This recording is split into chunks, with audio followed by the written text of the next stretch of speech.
పాడేదా స్తుతి కీర్తన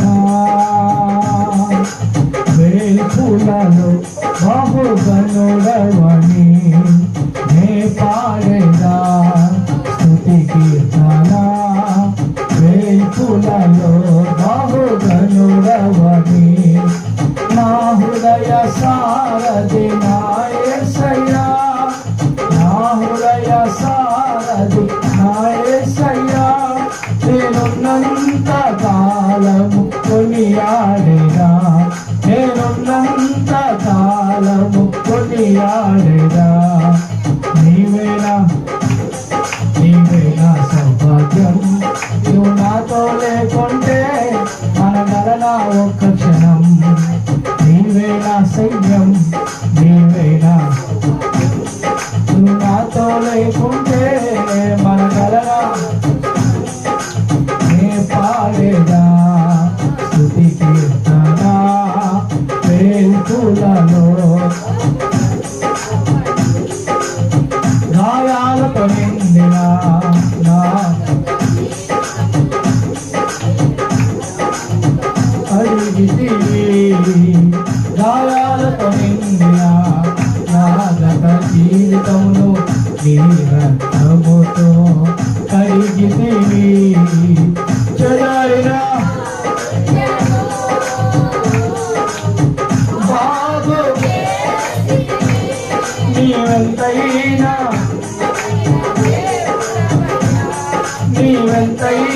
నమ్మదగిన దేవుడవయ్యా నీవే నా ప్రాణం నీవే నా జీవితం నీవు నాతో లేకుంటే మనగలనా నీవే నా ప్రాణం నీవు నాతో లేకుంటే మనగలనా ఒక్క క్షణం నే పాడేదా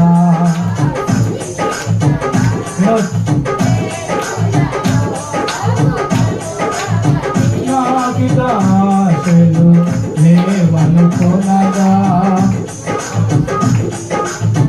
బ్రతికించితివి నాకిక ఆశలు లేవనుకోనగా నా ఆశ నీవై నన్ను బ్రతికించితివి నీ కడిగి నాయుగా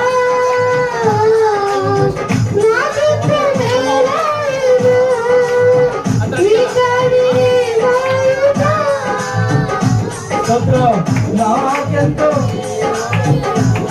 నీ పరిచర్య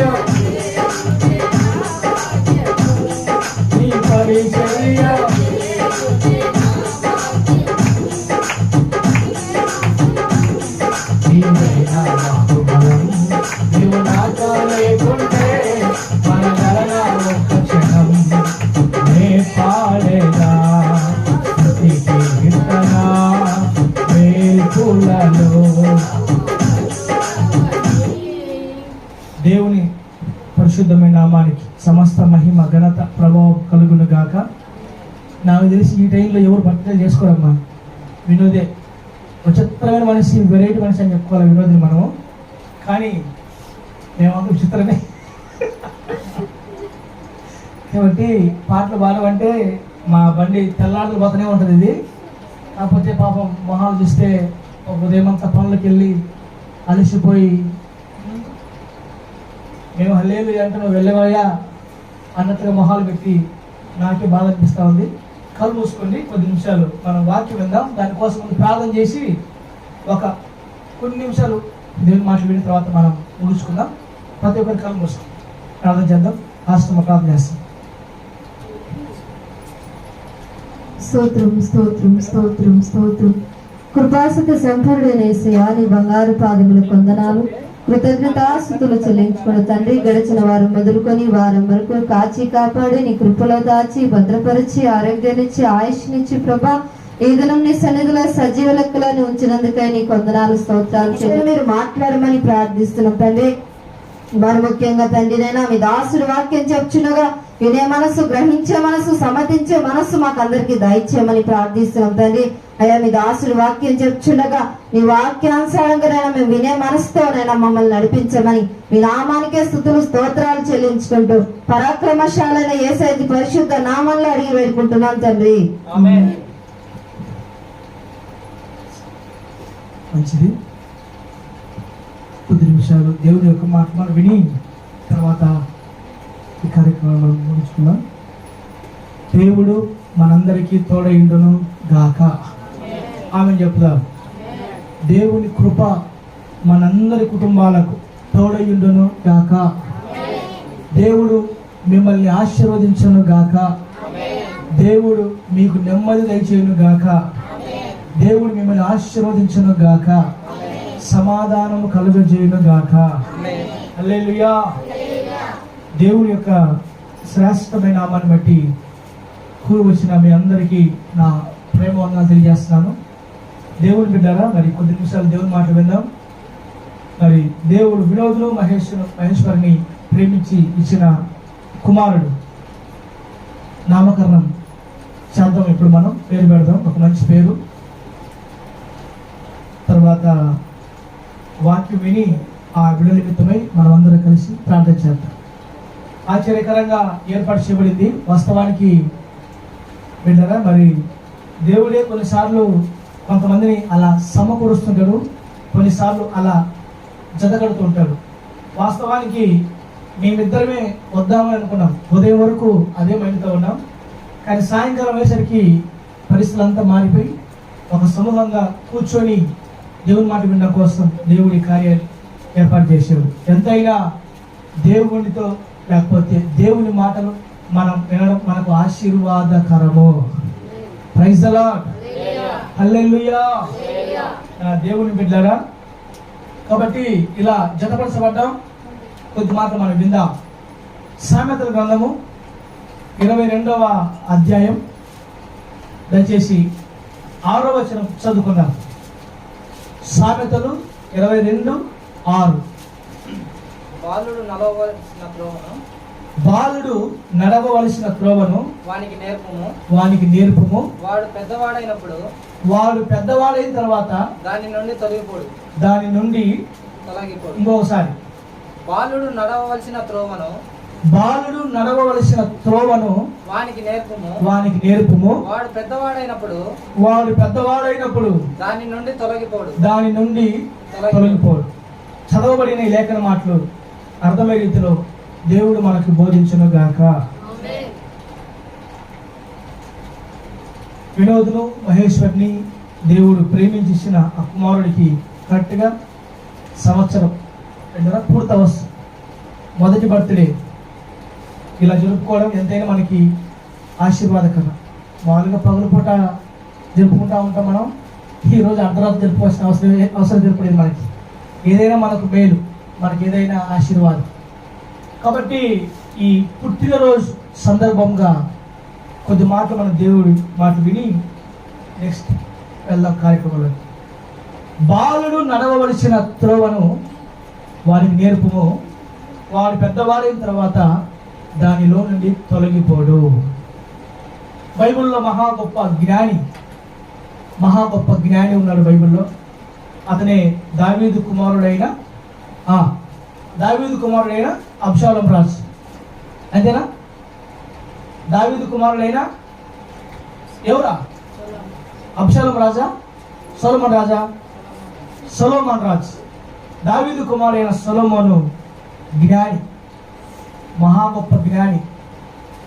అతను సామెతల గ్రంథాన్ని రచిస్తూ తెలియపరిచిన మాట ఏంటంటే, ఓ తల్లిదండ్రులారా,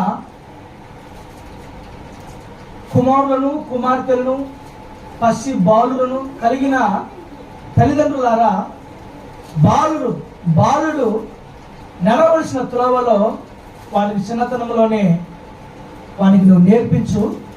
వాడు పెరిగి పెద్దవాడైన తర్వాత నువ్వు ఏ నడక నేర్పిస్తావో వాడు నువ్వు నేర్పించిన ఆ నడకలో నుండి తొలగిపోకుండా నువ్వు వేసిన ఆ మార్గంలో వాడు నడుస్తాడు.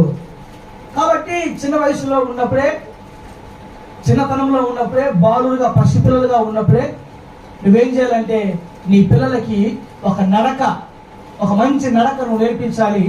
నువ్వు మంచి నడక నేర్పిస్తే వాడు పెరిగి పెద్దవాడిన తర్వాత నువ్వు నడిపించిన ఆ నడకలోనే ఉంటాడు, కానీ వేరొక నడకలోకి వాడు వెళ్లకుండా వాడు పెరిగి పెద్దవాడు వాడి జీవితాన్ని కాపాడుకుంటాడు అని సొలొమోను మహారాజు దేవుని బిడ్డ సామెతల గ్రంథంలో తెలియపరచడం జరిగింది.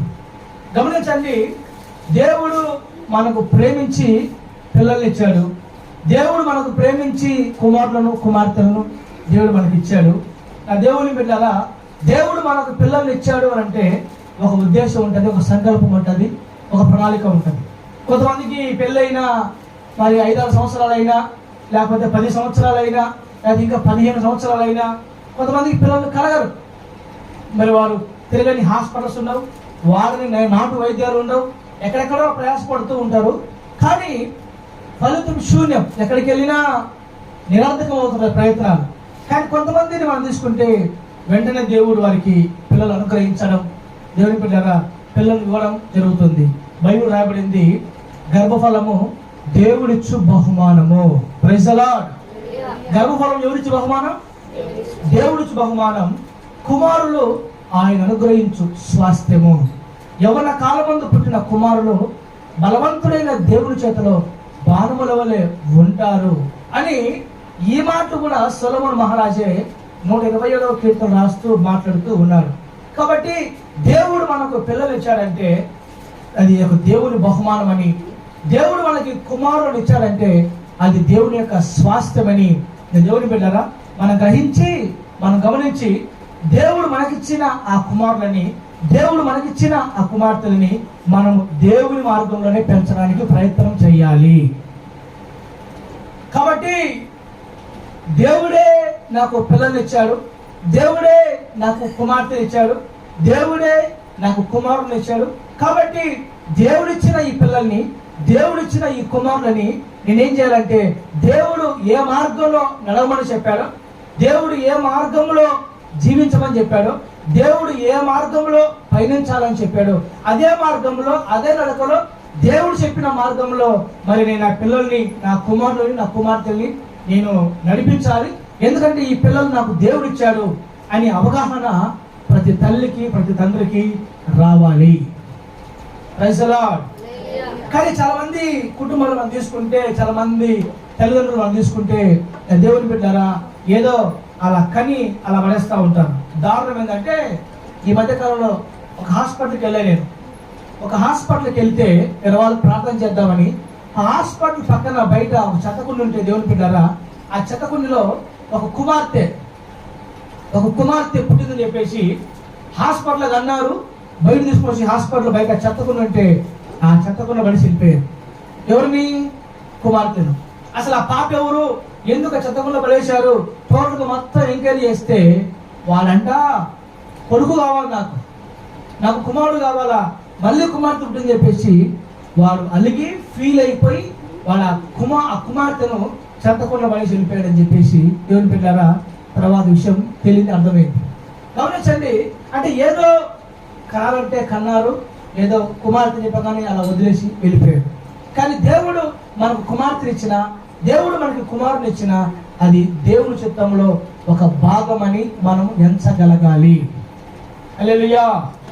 కాబట్టి దేవుడే మనకు పిల్లలు ఇచ్చాడు, దేవుడే మనకు కుమారుని ఇచ్చాడు, దేవుడే మనకు కుమార్తెని ఇచ్చాడు.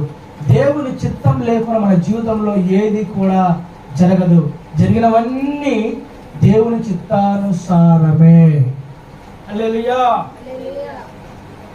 అలాగే పాత పాట ఉంటుంది, పాట ఏంటా పాట? ఎన్ని తలచినా ఏది అడిగినా జరిగేది నీ చిత్తమే ప్రభువా, జరిగేది నీ చిత్తమే అని పాత కాలంలో అలనాటి భక్తులు అన్నారు. మేము ఎన్నున్నా అనుకుంటామయ్యా, మేము ఏదో అనుకున్నాం, ఏదో జరిగింది, ఏదో తలస్తాం కానీ ఏదో జరిగింది, ఆఖరికి మేము ఏదో అనుకున్నాం కానీ ఇంకేదో జరిగింది. ఎన్ని తలచినా ఏది అడిగినా జరిగేది మాత్రం నీ చిత్తమే అని బైబిల్లో భక్తులు సెలవిస్తున్నాడు. కాబట్టి నా దేవుని బిడ్డరా, నేను ఎక్కువ ఆలోచన చేయను, చెప్పాలనుకున్న మాటలు చెప్పి నేను ముగి చేస్తాను. కాబట్టి దేవుడు మనకిచ్చిన ఆ పిల్లల్ని మనం దేవుని మార్గంలో, సరైన మార్గంలో మనం నడిపించి పెంచి దేవుని కొరకు వారిని మనం ఉపయోగించే సాధనాలుగా, విడుదలుగా మన పిల్లల్ని మనం చేయగలగాలి. వారు నడవలసిన త్రోవ నువ్వు వానికి నేర్పించు అని చెబుతున్న మాటలో దేవుడి మార్గంలో, దేవుని యొక్క నడకలో, దేవుని యొక్క ఆ వేలో మన పిల్లల్ని మనం పెంచాలనేది దేవుడు ఖచ్చితంగా మనకు వేసిన ఆజ్ఞ.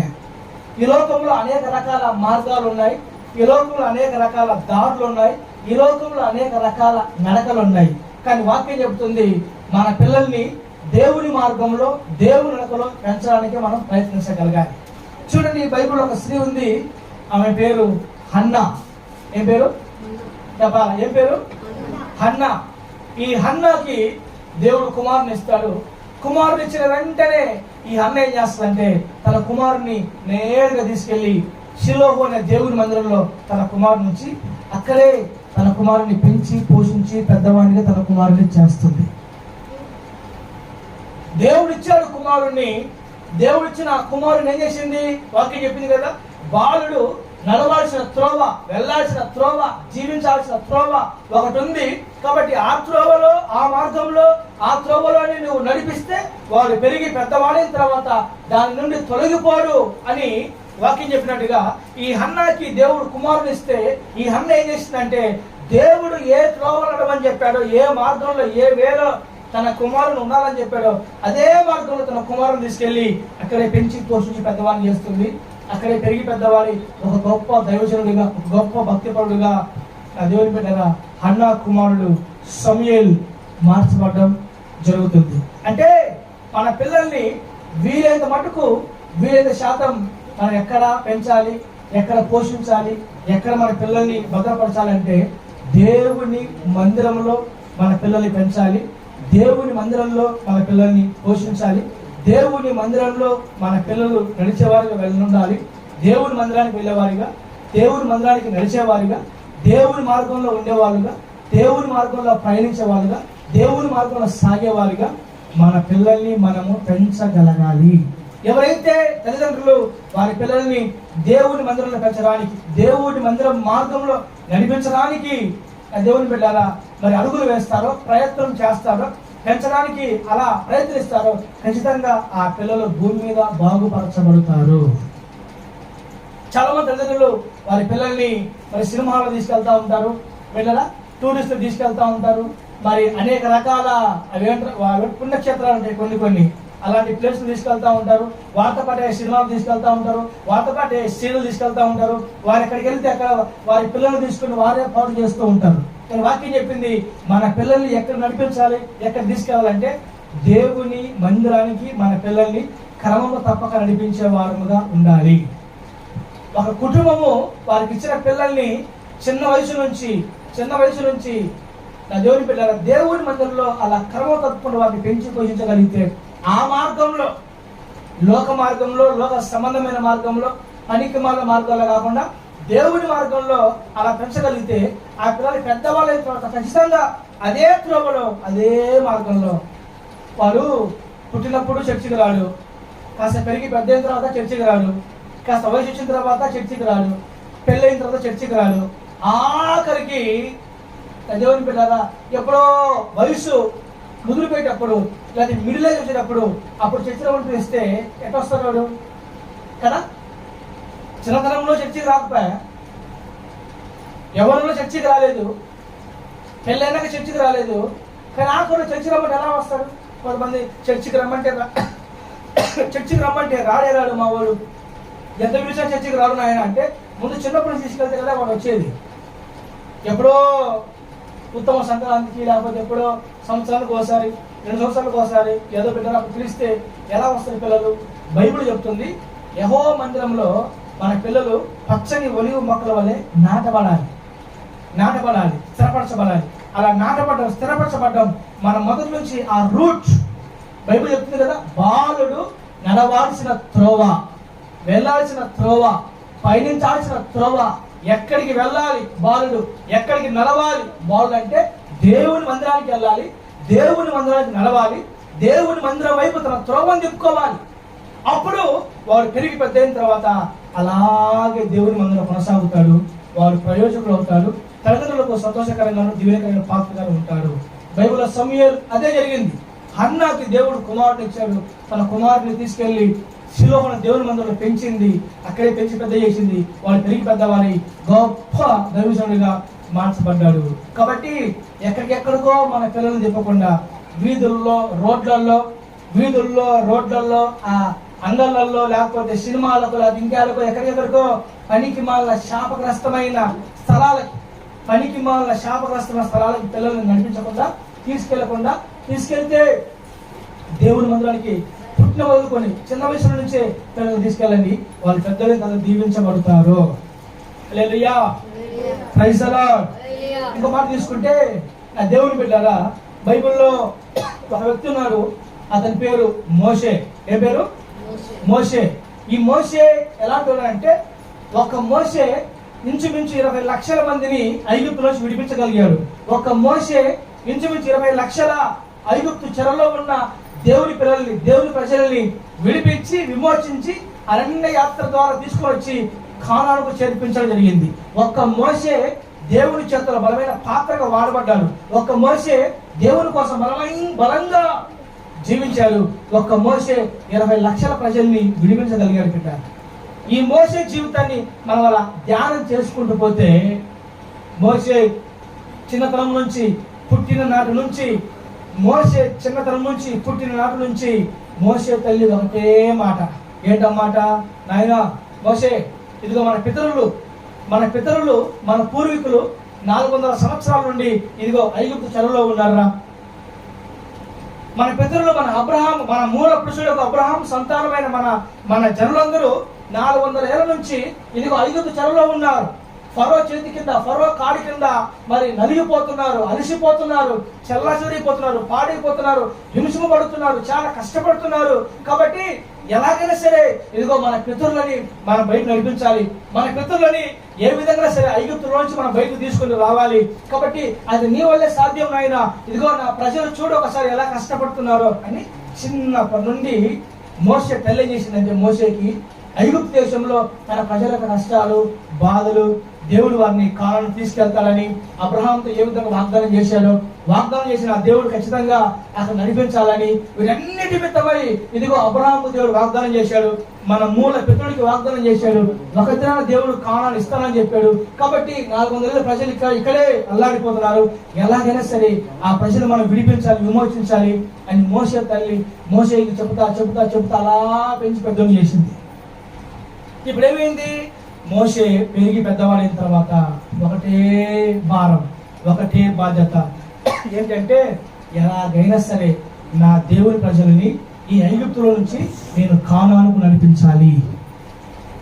ఎలాగైనా సరే నా దేవుని పిల్లల్ని, నా దేవుని ప్రజల్ని ఐగుప్తులో నుండి, ఫరో చేతి నుండి ఎట్టైనా కానీ సరే, ఎలా కష్టపడినా సరే మరి వారిని కానానుకు నడిపించాలి అని పెరిగి పెద్దవాడైన తర్వాత ఆ ప్రజల భారాన్ని చూడడానికి మోషే వెళ్ళేను అని రాయబడింది. ఆ మోషే అంత భారభరితమైన ఆత్మ గలవాడై ఐగుప్తులో నుంచి తన ప్రజలను బయటకు తీసుకొని వచ్చి వారిని కానానుకు నడిపించడం జరుగుతుంది.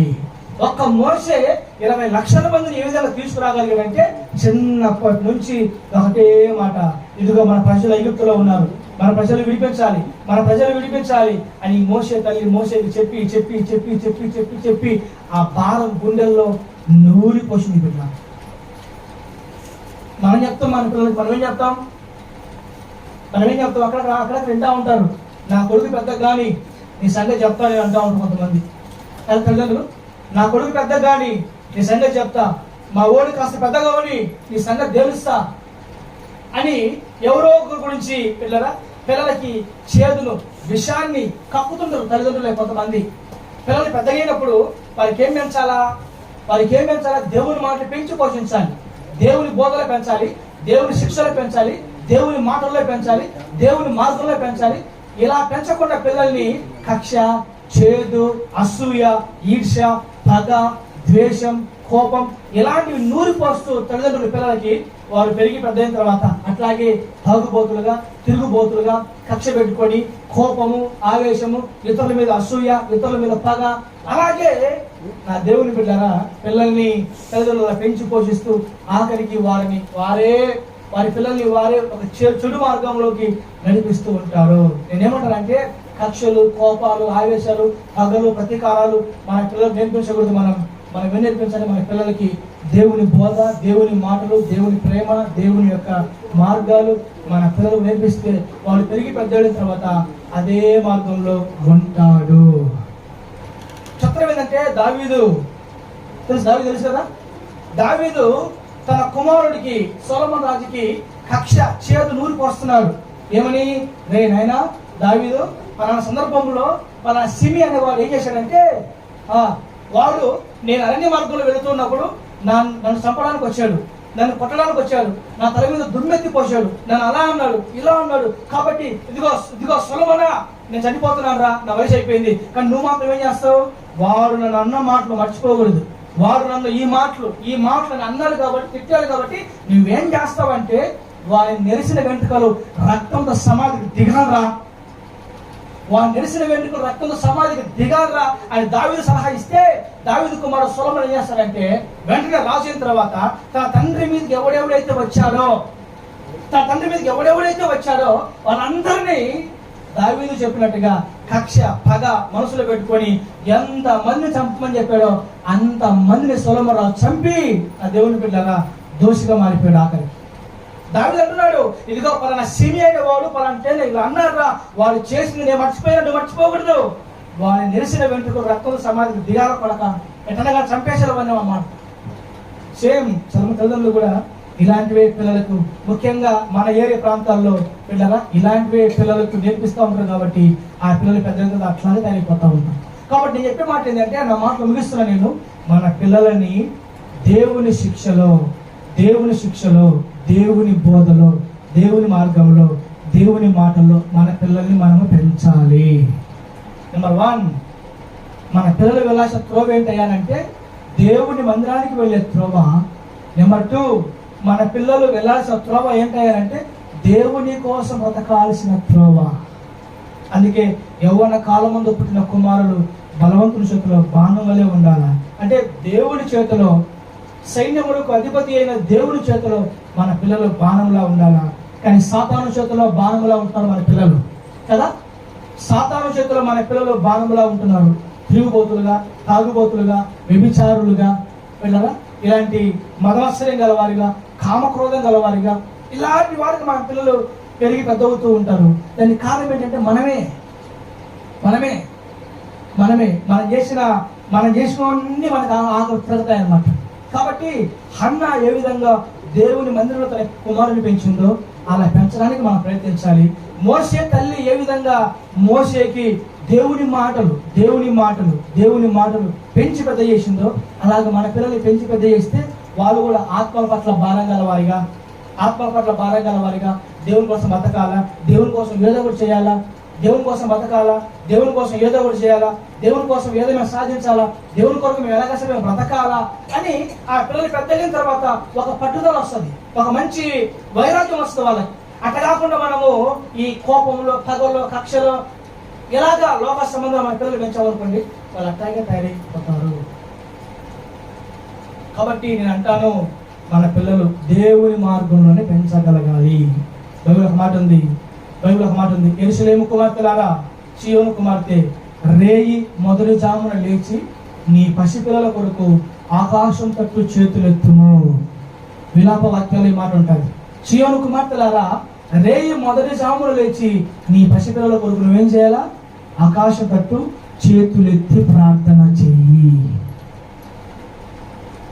చివరిగా మనం తీసుకోవాల్సింది ఏమిటంటే, మన పిల్లల కొరకు రేయి మొదటి జామున అంటే ప్రతిరోజు ఉదయకాలమున లేచి దేవుని సన్నిధిలో నా బిడ్డలను ఆశీర్వదించు ప్రభువా, నా పిల్లలను ఆశీర్వదించు, నా కుమారుని ఆశీర్వదించు, నా కుమార్తెను ఆశీర్వదించు, నాకు ఇచ్చిన సంతానాన్ని ఆశీర్వదించు. నా పిల్లలు చెడ్డవారిగా మారకూడదు, నా పిల్లలు పాడైపోకూడదు, నా పిల్లలు త్రాగుబోతులుగా ఉండకూడదు, నా పిల్లలు తిరుగుబోతులుగా ఉండకూడదు, నా పిల్లలు పనికి మాలిన వారిగా ఉండకూడదు, నా పిల్లలు మంచి వారిగా, మంచి భక్తులుగా, మంచి భక్తిపరులుగా, మంచి ఆత్మీయులుగా, శ్రేష్టమైన వారిగా, ఇదిగో నీకు ఉపయోగపడే వారిగా, నీ సేవలో ఉండేవారిగా, నీ కొరకు బ్రతికే వారిగా నా పిల్లలు ఉండాలి ప్రభువా అని ఏ తల్లి అయితే వారి పిల్లల కొరకు ప్రార్థన చేస్తుందో ఆ తల్లి యొక్క పిల్లలు పెద్దవారిన తర్వాత దేవుని కోసం బ్రతుకువారుగా ఉంటారు. హల్లెలూయా, ప్రైజ్ ది లార్డ్. దేవుని బిడ్డారా, మా అమ్మ ఈ రోజుకి ఎప్పుడు మెలకు వస్తే మోకాల మీద కూర్చొని ఏడస్తూనే ఉంటుంది. ఈ రోజు కూడా ఇంచుమించు 60 ఏళ్ళు దగ్గర పడుతున్నాయి మా అమ్మకి. ఈ రోజుకి రాత్రి కాదు, పగలు కాదు, ఎప్పుడు సమయం ఉంటే, ఎప్పుడు టైం ఉంటే, ఎప్పుడు సమయం వీలు కుదిరితే మోకాల మీద కూర్చోడం, ఎడస్తానే ఉండడం, మోకాల మీద కూర్చోడం, ఎడస్తూనే ఉండడం. నాకే గుండెలు బద్దలైపోతా ఉంటాయి. మరి 60 ఏళ్ళ వయసులో అంత దేవుని సన్నిధిలో మోకరిస్తుంటే నేను ఇంకెంత చేయాలి, నేను ఇంకెంత రోషంగా ప్రార్థన చేయాలా అని నాకు రోషం వస్తూ ఉంటుంది. అంటే మనం చేస్తే అదే మన పిల్లలు కూడా దాన్ని అలవాటు చేసుకుంటారు. మనం చేస్తే మన పిల్లలు కూడా అదే అలవాటు చేసుకుంటారు. కాబట్టి ఆ బీజం ఎప్పుడైతే మనము చిన్నప్పటి నుంచి మన పిల్లలకి వేయదము గాక. Praise the lord. బేతంచాలలో బేతేలు ప్రార్థన మందిరం తెలుసు కదా, మన హెబ్రోన్ చర్చ్ బేతేలు ప్రార్థన మందిరం. ఆ బేతేలు ప్రార్థన మందిరంలో సండే స్కూల్ పిల్లలుగా నేను చిన్న వయసులో, చాలా చిన్న వయసుగా ఉన్నప్పుడు సండే స్కూల్ పిల్లలుగా, అప్పుడు అమ్మ ఇంట్లో చాపేసుకొని ఆ చాప మీద మోకరించి ఆ చాప పక్కన మడుకొని ఎప్పుడు పాటలు పాడుతూ ఉండేది. అప్పుడు నాకు అవగాహన వచ్చిన పాటల్లో ఒక పాట ఎప్పుడు ఏంటంటే, నీ స్వరము వినిపించు ప్రభువా, నీ దాసుడాలాకించు,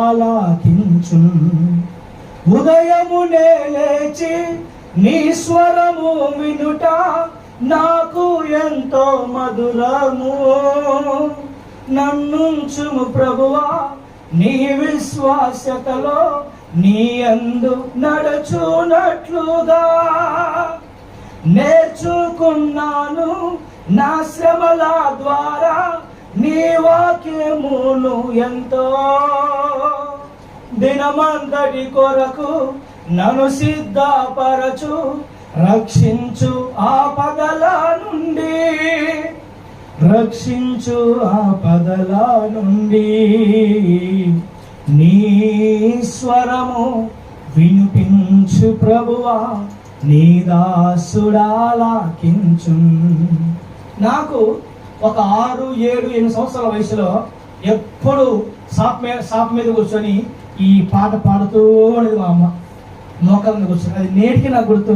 నేను కూడా నా వ్యక్తిగత ప్రార్థనలో ఈ పాట ఎక్కువ పాడుకుంటూ ఉంటా. నా వ్యక్తిగత ప్రార్థనలో ఎందుకు చెప్తున్నాను, గొప్పలు చెప్పట్లేదు, మనం ఏం చేస్తే మన పిల్లలు ప్రయోజకులు అవుతారు అన్నది నా కాన్సెప్ట్. మనం ప్రార్థన చేస్తే మన పిల్లలు ఖచ్చితంగా ఒక దినాన ప్రయోజకులు అవుతారు. హల్లెలూయా. హన్న తన కుమారుని దేవుని మందిరంలో పెంచింది. మోసే తల్లి మోసేను దేవుని కొరకు పెంచింది. ఇది నేను చెప్పాలనుకున్న మాటలు. కాబట్టి ఇవి నెరవేర్చబడాలని ఏం చేయాలా, ప్రతిరోజు మొదటి జామున లేచిన వెంటనే మనము మన పిల్లల కొరకు ఆకాశం వైపు చేతులు ఎత్తి అలా మనము దేవుని సన్నిధిలో మనం ప్రార్థన చేయాలి. నా పిల్లల్ని కాపాడు, నా పిల్లలను ప్రయోజకులు చేయి, నా పిల్లలను బాగుపరచు, నా పిల్లలను గొప్పవాడిని చేయి అని మనం ప్రార్థన చేయగలిగితే మన పిల్లలు పెద్దలైన తర్వాత మంచి భక్తులుగా, మంచి ఆత్మీయులుగా, మంచి బిడ్డలుగా వారు మార్చబడతారు. త్రాగుబోతులుగా, తిరుగుబోతులుగా, వ్యభిచారులుగా, అక్రమ సంబంధాలు పెట్టుకునే వారిగా, ఈ పనికి మళ్ళీ చెత్త చెదారం ఇలాంటి వేస్ట్ ఎదవల్లాగా మన పిల్లలు తయారు కాకుండా ఒక మంచి భక్తులుగా, ప్రార్థనా పరులుగా, ఆత్మీయులుగా, దేవుని కోసం బతికేవారిగా, దేవుని సేవ చేసేవారిగా మన పిల్లలు తయారవుతారు. హల్లెలూయా. నేను ఎప్పుడు వినోదికి ఇదే మాట చెప్తా ఉంటాను. ఎట్టనగా మన ప్రాంతాల్లో మనం బలమైన సేవ చేయాలి. మన ప్రాంతాల్లో, మన పరిసర ప్రాంతాల్లో మనం ఖచ్చితంగా దేవుని సేవ చేయాలి. మనం దేవుని కొరకు బతకాలి. బతికితే దేవుని కొరకు బతకాలా, సస్తే దేవుని కొరకు చావాలా. మనకు ఈ లోక ఆశలు, లోకంలో కంటికి కనపడే ఆకర్షణలు ఏముండకూడదు. మనకి ఒకటే దేవుడు, దేవుడు, దేవుడు, దేవుడు, దేవుని సేవ, దేవుని సేవ, దేవుని సేవ. బ్రతికినా దేవుని కోసం బతకాలా, సస్తే దేవుని కోసం కావాలా. మనం సచ్చే లోపు కొన్ని ఆత్మల్ని దేవుని రాకుండా సిద్ధపరిచి, మనం సచ్చే లోపు కొంతమందినైనా దేవుని వైపు మరచి మనం చచ్చిపోయినాం అనుకో, మన సాగుకు ఒక అర్థం ఉంటుంది వినోద్. కాబట్టి ఎక్కడ కానీ మనం దేవుని కొరకు ఎన్ని కష్టాలు రాని, ఎన్ని రోగాలు రాని, ఎన్ని ఇబ్బందులు రాని, ఎన్ని వ్యాధులు రాని, ఎన్ని బాధలుండి మన బాధలు 100 ఏదేమైనా కానీ మనం మాత్రం దేవుని కోసం బతకాలా, దేవుని సేవ చేయాలా, ఏదో ఒక రకంగా దేవునికి ఉపయోగపడే పాత్రగా మనం ఉండాలా. ఇదే మన జీవితానికి పరమార్థం అని ఎప్పుడు నేను బోధిస్తూ ఉంటా. ఎందుకంటే ఈ లోకంలో దేవుడు తప్పితే ఏది శాశ్వతమైనది కాదు. ఈ లోకంలో దేవుడు తప్పితే ఇంకెవ్వరు శాశ్వతమైన వారు కాదు. తల్లి, తండ్రి, అక్క, చెల్లి, అన్నదమ్ముడు, కంటి కనపడుతున్న ఈ బంధువులు ఎవ్వరు అశాశ్వతమైన వారు. దేవుడు ఒక్కడే శాశ్వతమైన వాడు. కాబట్టి ఆ దేవుని కొరకు మన పిల్లల్ని మనం పెంచుదాము గాక. అట్టి కృప దేవుడు మనకు అనుగ్రహించును గాక. ఆమేన్. కాబట్టి దేవుడు విరోధికి ఇచ్చిన 3 కుమార్తెలు, 1 కుమారుడు, ఈ బిడ్డలందరినీ దేవుడు ఆయన మార్గంలోనే పెంచును గాక. హల్లెలూయా.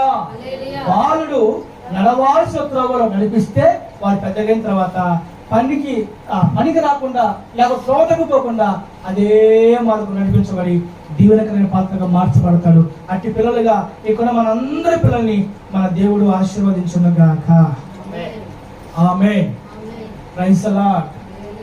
1988వ సంవత్సరం 1988వ సంవత్సరం పిల్లరా, నేను పుట్టిన కరెక్ట్ సరిగ్గా 2-3 నెలల్లో ఆ టైంలో భక్త్ సింగ్ గారు నంద్యాలకు వచ్చారంట. దైవజనుడు భక్త్ సింగ్ గారు నంద్యాల మీటింగ్ ఏర్పాటు చేశారు. అప్పటికే ఆయనకు నోటి మాట, కాళ్ళు చేతులు అన్నీ పడిపోయినాయి. కేవలం కుర్చీ తీసుకొస్తే అలా కుర్చీలో అలా కాము కూర్చునేవారు, నోటి మాట వచ్చేది కాదు. ఆ టైంలో ఆ 88వ సంవత్సరంలో నేను 2-3 నెలలుగా పిల్లడిగా ఉన్నప్పుడు మా అమ్మ, నాయన, మరి జయబాయ్ ఏం చేశారంటే ఆ మీటింగ్కి వెళ్ళి నేరుగా భక్ష్యంగా తీసుకెళ్ళారంట నన్ను. ఆయన అలా హస్తనిక్షేపం చేసి ఒక మాట అక్కడ ప్రార్థన చేసి నన్ను పంపించారంట. నేను అనుకుంటా ఉంటాను, దైవజనుడు భక్త సింగ్ గారి మీటింగ్లో ఆయన హస్తనిక్షేపం నా మీద అలా పడింది. ఇంకా మనకు తిరుగులేదు అనుకునే అనిపించింది నాకు. ఆ మాటలు జై చెప్తా ఉంటే ఎప్పుడప్పుడు నాకు బిడ్డరా, అంటే దైవ జనులు అలా మన హస్తనిక్షేపణ చేస్తే మనకి ఎంత ఆశీర్వాదమో. కాబట్టి అలాంటి గొప్ప దైవజనుడి యొక్క బిడ్డలుగా ఉన్న మనము తప్పిపోకుండా, త్రోవ తప్పిపోకుండా, చెడు మార్గం వెళ్ళకుండా బిడ్డరా దేవునికి, దైవజనులకి సాక్షులుగా ఉన్నట్లుగా మంచిగా మనము మన పిల్లలు బ్రతుకుదుము గాక. కళ్ళు మూసుకుందాం.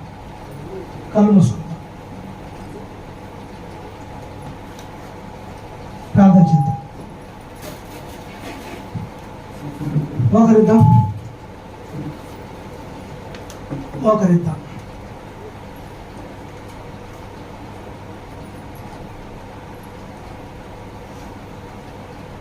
దేవుడు మన పిల్లల్ని మంచి మార్గం నడిపించినట్లు ప్రతి ఒక్కరు మనం ప్రార్థన చేద్దాం. ప్రార్థన పూర్వకంగా మనం నమ్ముతాం.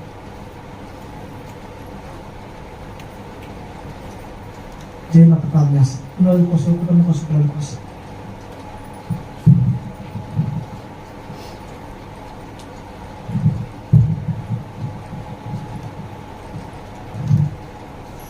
స్తోత్రం, స్తోత్రం, స్తోత్రం. మహాపరిశుద్ధుడవైన మా గొప్ప దేవ, నీ పరిశుద్ధమైన నామానికి స్తుతులు, స్తోత్రం చెల్లించుకుంటున్నాను ప్రభా. నాయన, నా తండ్రి, నా ప్రభా, ఈ సాయంకాలం పూట, ఈ రాత్రి వేళనైనా తండ్రి, ఈ యొక్క వినోద్ కుటుంబంలోనైనా ఈ స్తుతి కూడిక జరిగించడానికి నువ్వు ఇచ్చిన కృపను బట్టి నీకు కృతజ్ఞత స్తుతులు చెల్లించుకుంటున్నాను ప్రభా. అవును తండ్రి.